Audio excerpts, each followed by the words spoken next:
여호와여, 주의 장막에 머무를 자 누구오며 주의 성산에 사는 자 누구오니이까. 정직하게 행하며 공의를 실천하며 그의 마음에 진실을 말하며 그의 혀로 남을 허물하지 아니하고 그의 이웃에게 악을 행하지 아니하며 그의 이웃을 비방하지 아니하며 그의 눈은 망령된 자를 멸시하며 여호와를 두려워하는 자들을 존대하며 그의 마음에 서원한 것은 해로울지라도 변하지 아니하며 이자를 받으려고 돈을 구워주지 아니하며 뇌물을 받고 무죄한 자를 해하지 아니하는 자이니 이런 일을 행하는 자는 영원히 흔들리지 아니하리이다. 아멘. 메시지 성경입니다. 하나님, 당신 계신 곳에 초대받아 함께 저녁 식사를 할 자 누구입니까? 어떻게 해야 우리가 주님의 방문객 명단에 오를 수 있습니까? 똑바로 걷고 바르게 행동하며 진실을 말하여라. 친구에게 해를 끼치지 말고 이웃을 탓하지 말며 비열한 자들을 경멸하여라. 손해가 나더라도 약속을 지키고 정직하게 살며 뇌물을 받지 마라. 이렇게 살며 주님 눈 밖에 나는 일 결코 없으리라. 아멘. 성경은 윤리가 아니죠. 하나님 말씀으로서 우리가 찬송하고 기도하고 말씀 상고할 때에 하나님께서 우리와 함께 하시는 줄 믿습니다. 하나님께서 그렇게 우리와 함께 하셔서 임재하시면 우리가 하나님의 사람으로 지어져 갑니다. 신앙 인격이 고양돼 가는 것이죠. 20년, 30년, 40년 예배당을 다녀도 맨날 똑같다. 그러면 좀 문제가 있는 거죠.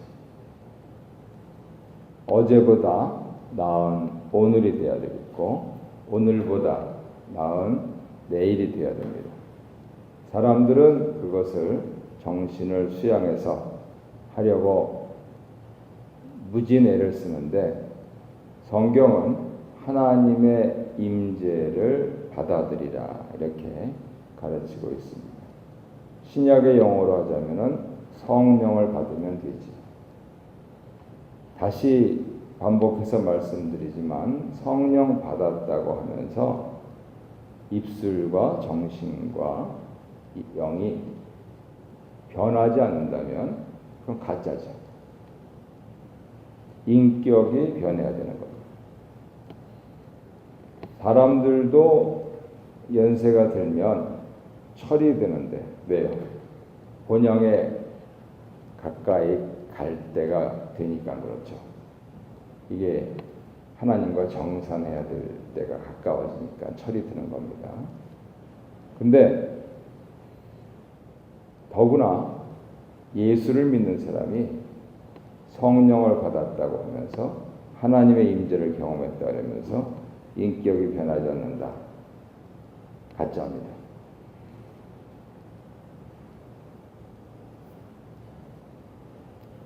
윤리는 아니지만 욕 먹으면 안 되죠. 욕 먹지 않으려고 예수 믿는 건 아닙니다만 예수 믿으면 욕 먹으면 안 됩니다. 두 번째로 아주 짧은 5절로 이루어진 성경이지만 강조하고 있는 것은 하나님 전에 들어갈 조건이 뭐냐 하는 이 부분들을 말씀하시는데 시편은 창세기 출애굽기로 시작해서 구약으로 보자면 저 뒤에 말라기, 신약까지 보자면 요한계시록에 있으면서 중간에서 이거를 링크하는 역할을 합니다. 그랬을 때 창세기 출애굽기에서 강조하고 있는 것, 말라기 그리고 요한계시록도 똑같이 강조하는 것이 무엇이냐 하면 우리는 제사장 나라다, 하나님 백성이다 하는 거죠. 오늘 찬송 드린 대로 하자면 성도다 하는 거죠. 우리가 성도로서의 그러한 자의식을 갖고 믿음을 갖고 자신감을 갖고 성령께서 의지해 나가면 우리는 사람들을 상대합니다. 육신을 갖고 있어서. 하지만 영의 세계에서는 하나님의 전에 사는 것이죠. 그러면 하나님의 전에 살면 모든 것을 해도 다 없어질 거잖아요. 오늘 24시간 벌써 7시 가까이 되는데 다 없어질 겁니다. 그 없어질 것을 위해서 참 무던 애들을 쓰는데, 그런데 우리는 그것이 없어질 것이 아니고 영원히 있을 것을 살면서 이 세상을 살아간다 하는 것이죠. 그러니까 성도, 내가 성도다 하는 그러한 것들을 조금이라도 생각을 한다면 넘어설 수 있는 것, 무시할 수 있는 것, 그리고 기도로서 승화시킬 수 있는 것 너무 많이 있습니다. 당장 자녀와의 관계, 배우자와의 관계, 이웃과의 관계, 나아가서는 하나님과의 관계, 그것도 넘어설 수가 있는 것이죠.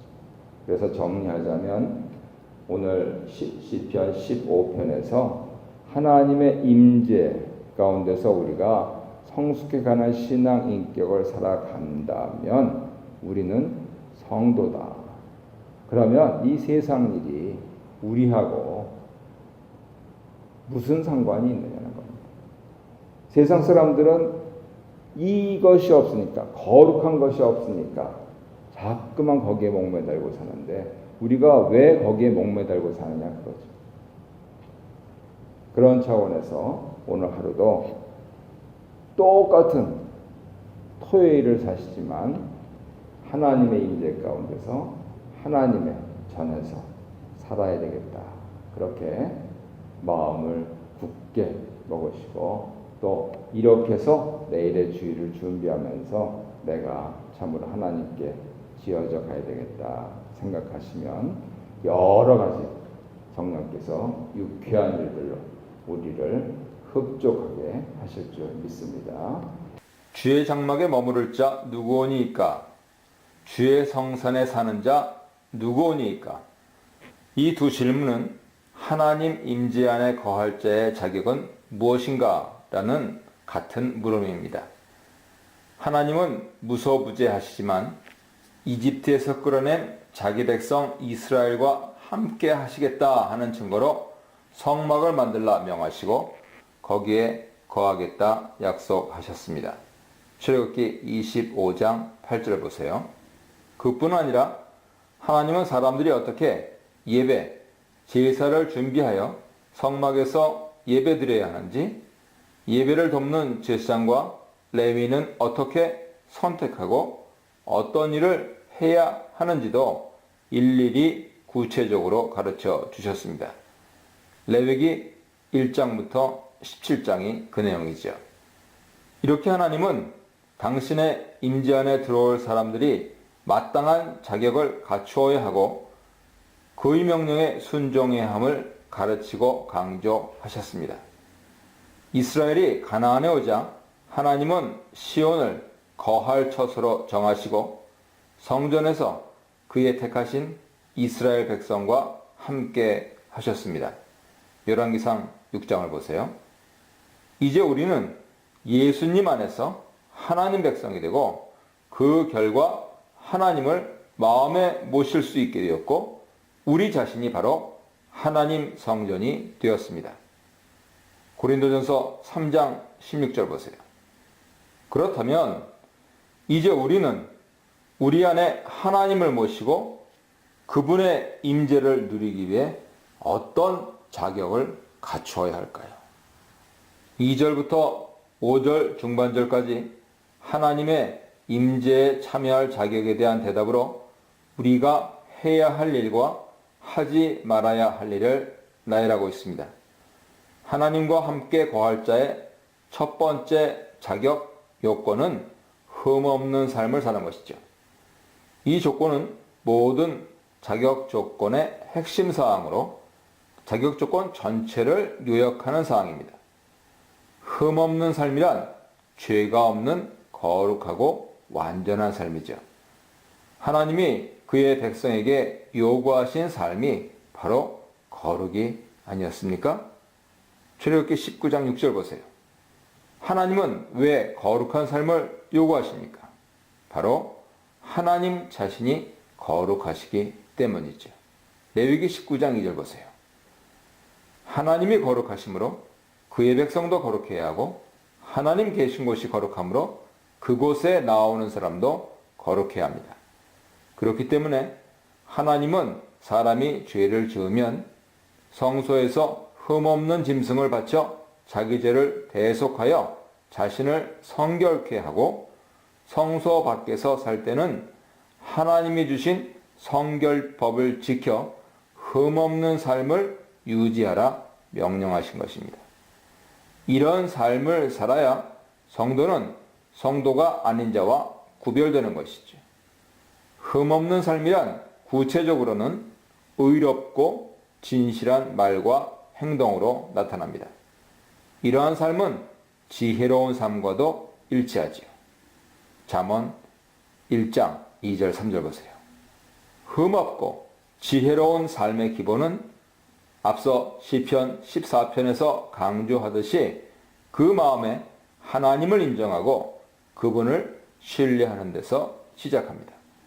하나님을 인정하고 그의 성품과 말씀에 따라 살 때 우리는 하나님 관점에서 의롭고 진실하고 정직한 말과 행동을 실천할 수 있습니다. 내가 한 어떤 일의 결과가 사람이 보기에 선하고 칭찬받는 일이라 할지라도 그 안에 정직과 정의가 없다면 그것은 하나님 관점에서 흠없는 삶이 아니고 지혜로운 삶도 아닙니다. 이와 반대로 내가 행한 어떤 일의 결과가 사람이 보기에 어리석고 실패한 것으로 평가되더라도 그 과정 내내 하나님의 개입을 인정하면서 의롭고 진실하게 행했다면 하나님 보시기에 흠없고 지혜로운 삶을 산 것이지요. 3절입니다. 이제 시인은 흠없는 삶을 살기 위해 우리가 금해야 하는 일을 구체적으로 언급합니다. 흠없는 삶을 위해 하지 말아야 할 것이 많지만 여기에서는 다른 것보다 먼저 이웃에게 악한 말과 행위를 금하라고 말합니다. 다른 사람을 험담하며 나쁜 소문을 내거나 비방하지 말고 그들에게 악을 행하지 말라고 조언합니다.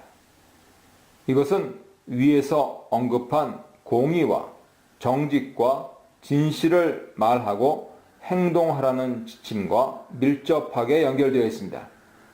악한 말과 행동은 공의나 정직과는 거리가 아주 멀지요. 왜냐하면 그 안에 하나님을 두려워하거나 하나님을 인정하는 마음과 태도를 찾을 수 없기 때문입니다. 또한 말과 행동은 나와 내 행악의 대상뿐 아니라 제3자에게도 악 영향을 미칠 가능성이 크고 나아가 공동체를 무너뜨릴 수 있는 파괴력이 있습니다.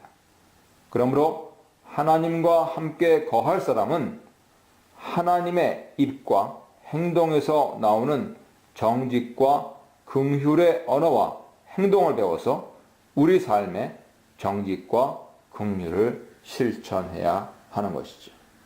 이제 4절과 5절은 거기에 덧붙여 또 다른 할 일과 하지 말아야 할 일을 설명합니다. 먼저 하나님의 임재를 누릴 수 있는 흠없는 자의 할 일은 하나님의 관점에서 의인과 악인을 구별할 수 있어야 하고 그들 중 누구와 가까이 지내야 하는지 알아야 합니다. 여호와를 두려워하는 자는 의인을 가리키고 하나님이 우주의 왕이심을 알고 모든 것이 그의 주권 아래 있다는 것을 인정하는 자를 뜻합니다. 이와 반대로 망령된 자는 악인을 가리키며 하나님을 두려워하거나 그 주권을 인정하지 않고 자기 자신이나 다른 것을 삶의 중심으로 두는 자를 뜻합니다.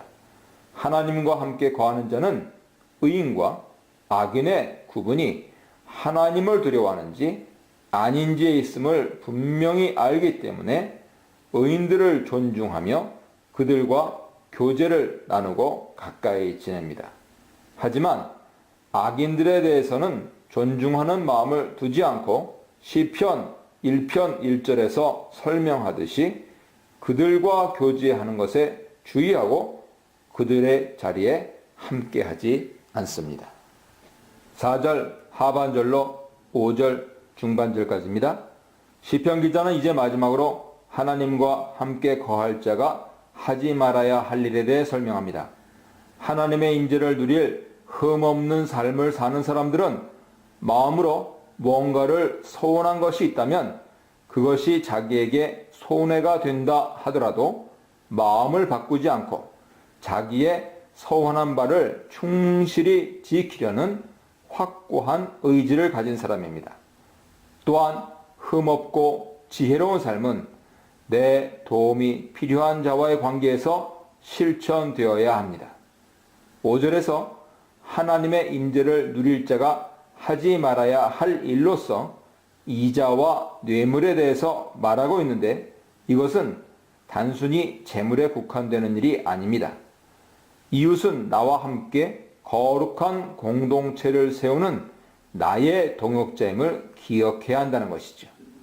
그들의 물질적인 어려움이나 다른 면에서의 어려움이나 궁핍함을 악용해서 자신의 이익과 욕심만을 채운 채 정의와 진실을 파괴한다면 그런 자들은 하나님의 임재에 거할 수 없습니다. 끝으로 5절 하반절입니다. 하나님과 함께하는 자에게는 하나님의 영원한 안정과 보호의 축복이 기다리고 있습니다. 영원히 흔들리지 않는다 하는 의미는 시편 46편에서도 아주 생생하게 나타나지요.